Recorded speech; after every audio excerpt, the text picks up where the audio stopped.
What you're looking at is the brain of John Wayne Gacy, which was removed during an autopsy after Gacy was executed in the early morning hours of May 10th, 1994. But for this story, we go back to the late 1970s, to Cook County Jail, and to this room, and to a young Cook County Sheriff's officer named Bob Fitzgerald. I was 21 years old. I just started my career. That was my first year on the job. John Gacy's bed was in that corner. Twice a week, Fitzgerald was assigned to guard Gacy. They played cards and dominoes, and they talked. John was kind of a egomaniac. He was gloating about the parties, the 4th of July parties that he would attend and dress up as a clown. He talked about his house being dug up by the sheriff's police. 33 young men and boys died at the hands of Gacy. 27 bodies were carried from the basement of his house in Norwood Park Township. I believe that he knew what he was doing. But why? That was a question without an answer. One of his defenses was that he blacked out when he drank, and he admitted being a big drinker.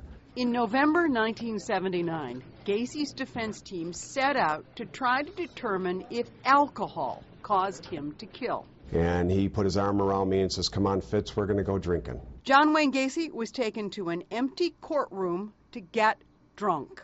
They asked him what he drank, and he says, "I drink Jingle Bells, J and B, straight on the rocks." Over the next hour and 15 minutes, with wires attached to his head and connected to an EEG machine, Gacy's brain was observed as he began to drink. I remember probably a little more than half a bottle of J and B.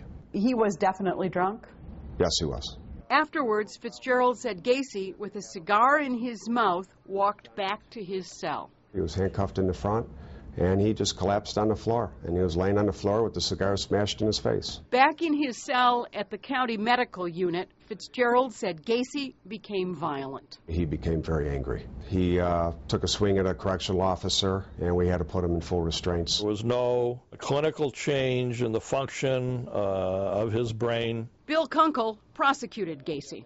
Gacy was interested in power. He was interested in the power of life and death and making that decision. According to Kunkel, the experiment was not a secret because it had briefly been discussed in open court. The purpose of the test was to see if the alcohol caused any change in his brain waves. But Fitzgerald said, to his knowledge, it's a story that never made the news, even as the nation was riveted to Gacy's crime. It was kind of kept hush-hush here at the jail.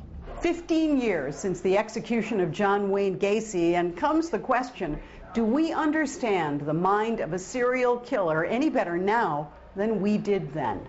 We know there's a genetic component. Psychiatrist Helen Morrison, who took possession of Gacy's brain and has conducted experiments on it, says little is known, even now, about the minds of serial killers. We know that it's something in the electrical system that is acted on by hormones in the brain when adolescence begins, and that's as far as we've gotten. With this exception, alcohol did not fuel Gacy's actions. He was probably the only prisoner in Cook County Jail that can get drunk legally. John Gacy ever say to you, "I'd like to do that test again"? He was arrogant. He just thought it was a joke.